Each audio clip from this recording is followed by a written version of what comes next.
Hip replacement surgery के बाद इंसान कब ठीक हो जाता है? फ्रेंड्स, आज के इस वीडियो में मैं आपको इस चीज़ का जवाब डिटेल में देने वाला हूँ, क्योंकि ये क्वेश्चन हमसे अक्सर पूछा जाता है हमारे चैट बॉक्स में और हमारे यूट्यूब लाइव इवेंट्स में। हेलो फ्रेंड्स, मेरा नाम है डॉक्टर पंकज वलेचा और मैं दिल्ली में एक hip and knee replacement surgeon हूँ। हिप रिप्लेसमेंट के बाद पेशेंट की रिकवरी बहुत सारी बातों पर डिपेंड करती है। हमारे को ये जानना ज़रूरी है कि पेशेंट को प्रॉब्लम क्या है जिसकी वजह से उनका हिप रिप्लेसमेंट किया गया है। तो इस चीज़ को सिंप्लीफाई करने के लिए मैं पेशेंट्स की जो प्रॉब्लम्स होती हैं जिनके लिए हम उनका हिप रिप्लेसमेंट करते हैं, उसको कुछ कैटेगरीज में डिवाइड करूंगा और उन कैटेगरीज के हिसाब से मैं आपको बताऊंगा कि किस पेशेंट की रिकवरी कितने टाइम में होती है।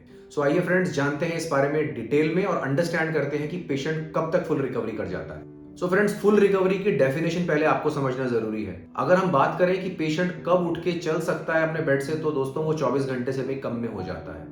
लेकिन फुल रिकवरी की हम डेफिनेशन जो लेके चलेंगे इस वीडियो में वो ये है कि जब पेशेंट को हिप जॉइंट के अंदर से जो दर्द आ रहा था वो कंप्लीटली खत्म हो गया है, पेशेंट की चलने में स्पीड आ गई है, जब आप बिना सपोर्ट के चल पा रहे हैं, जब आप अपनी नॉर्मल लाइफ में यानी कि ऑफिस जाना या अपने काम पर जाना या अपनी शॉप पर जाना ये सब शुरू कर चुके हैं, आप कार चलाना शुरू कर चुके हैं, आप बाइक चलाना शुरू कर चुके हैं और हाँ, थोड़ा बहुत जहां पर आपको इंसिजन लगा है उस जगह पे हल्का खिंचाव या हल्का भारीपन या हल्का ऐसा लगना कि जैसे वो जगह थोड़ी सी हार्ड है, ये एक नॉर्मल बात है।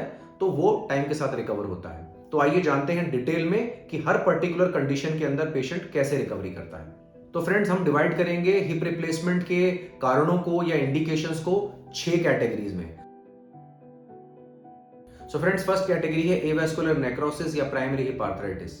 ये वो पेशेंट्स होते हैं जिनका हिप नॉर्मल डेवलपमेंट के बाद खराब होता है, चाहे वो ज्यादा अल्कोहल लेने से हो, चाहे वो स्टेरॉइड्स लेने से हो या किसी और कारण से हो। एवीएन के पेशेंट्स में या प्राइमरी हिप आर्थराइटिस के पेशेंट्स के अंदर रिकवरी बहुत क्विक होती है। हमने देखा है कि हमारे पेशेंट्स सर्जरी के अगले दिन से पूरा वेट डाल के चल पाते हैं। हालांकि शुरुआत में उनकी मसल थोड़ी सी वीक होने की वजह से थोड़ा लंगड़ापन रहता है, जो कि होते होते वक्त के साथ खत्म हो जाता है और ऐसे पेशेंट्स फास्टेस्ट रिकवरी करते हैं और आमतौर पे हमने देखा है कि 4 to 6 वीक्स के अंदर ये पेशेंट रिकवर कर जाते हैं। कैटेगरी नंबर 2 है एंकाइलोजिंग स्पॉन्डिलाइटिस या रूमेटॉइड आर्थराइटिस। फ्रेंड्स, जैसे कि नाम से आप जानते हैं कि इन पेशेंट्स को और जॉइंट्स में भी प्रॉब्लम रहती है।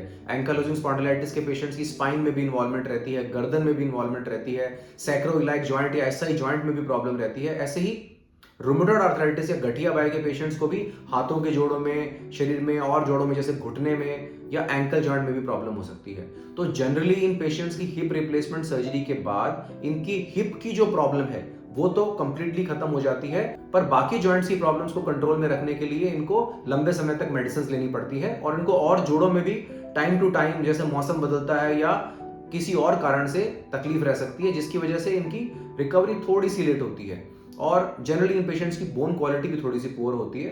फ्रेंड्स, ऐसे पेशेंट्स में हमने देखा है कि वो 6 से 8 हफ्ते में बहुत अच्छी रिकवरी कर लेते हैं और अगर वो अपनी एंकाइलोजिंग की या रूमेटॉइड आर्थराइटिस की दवाइयों को टाइम से लेते हैं और उनको प्रॉपरली कंटिन्यू करते हैं तो ये बहुत अच्छी क्वालिटी ऑफ लाइफ एंजॉय कर सकते हैं और अपनी सारी एक्टिविटीज जो एक यंगस्टर करना चाहता है उनको काफी हद तक कर पाते हैं।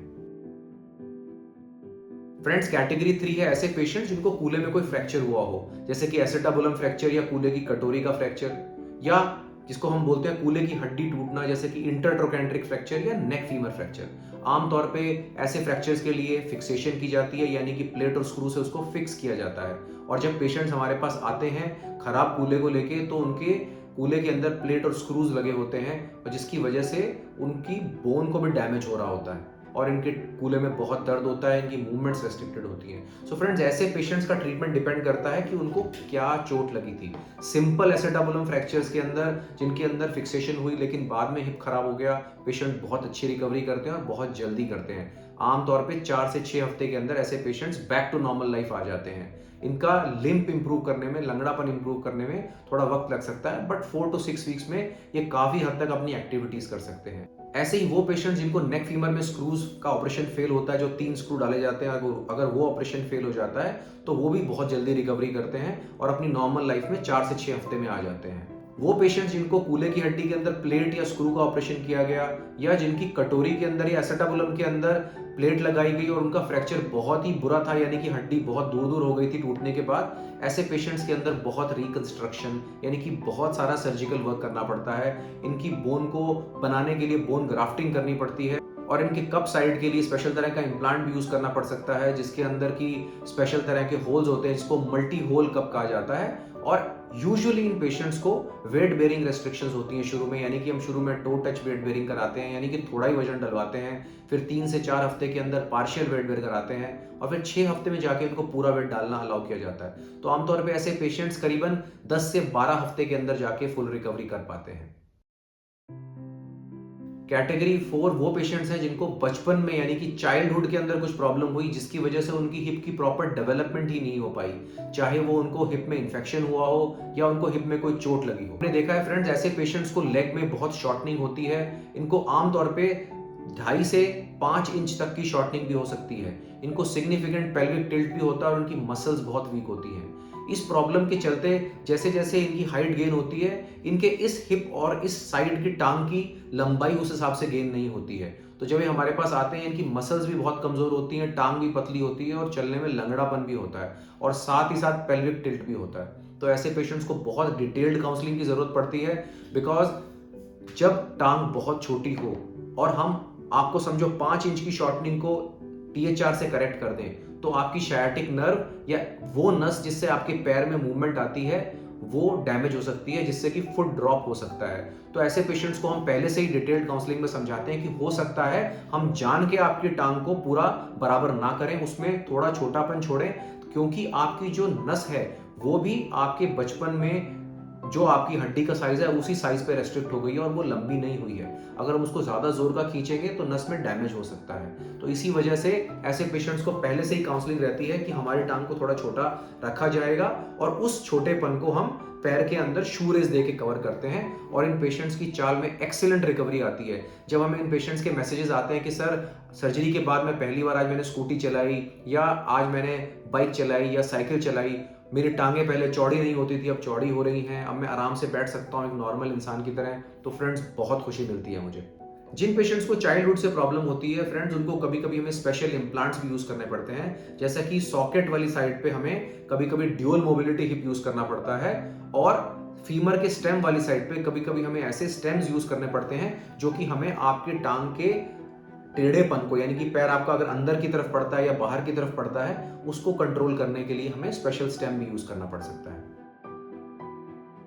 फ्रेंड्स, कैटेगरी 5 है ऐसे पेशेंट्स जिनको कभी ट्यूबरक्लोसिस का इन्फेक्शन हुआ हो। मैं इसको अलग कैटेगरी में इसलिए ले रहा हूं बिकॉज बहुत सारे पेशेंट मुझसे पूछते हैं सर आप टीबी के इन्फेक्शन में कैसे हिप रिप्लेसमेंट किया जाए, इस बारे में नहीं बताते हैं। तो फ्रेंड्स, मैं आपको बताना चाहूंगा कि टीबी की वजह से जो कूल्हा खराब होता है उसमें हम पेशेंट्स को रफली 2 कैटेगरीज में लेते हैं।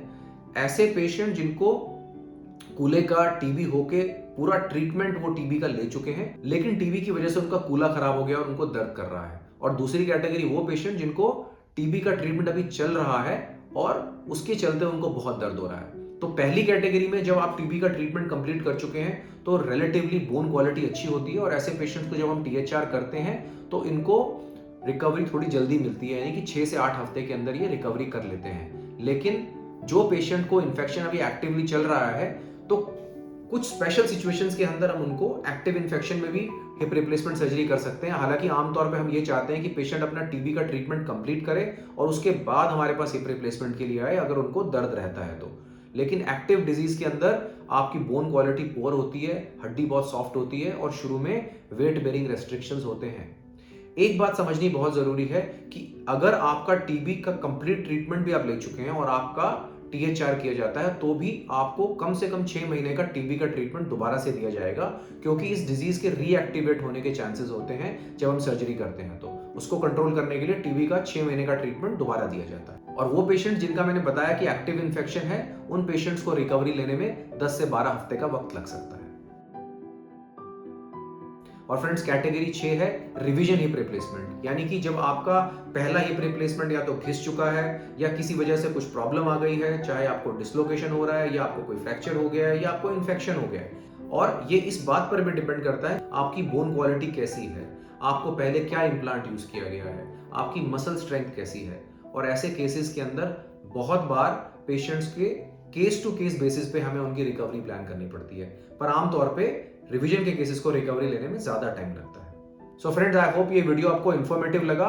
और अगर आपके फ्रेंड्स में या आपके व्हाट्सएप ग्रुप में किसी भी पेशेंट का हिप रिप्लेसमेंट सर्जरी हुआ है या होना है, या किसी पेशेंट का सर्जरी के बाद उनको दर्द है, या उनको दिमाग में ये ख्याल आ रहा है कि अरे मेरा लंगड़ापन नहीं गया, मैं रिकवर नहीं हुआ, तो ये वीडियो उनसे जरूर शेयर कीजिए।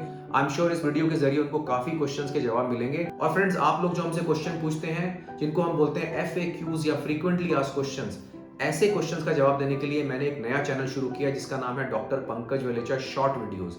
आप उस चैनल को भी सब्सक्राइब कर सकते हैं, और उसके अंदर हमने आपके द्वारा पूछे गए कॉमन क्वेश्चंस के आंसर्स हम रेगुलर बेसिस पे देते हैं शॉर्ट वीडियोस में, जो कि 1 मिनट से भी कम का वीडियो होता है। I hope you will find that information useful as well. I will see you in the next video.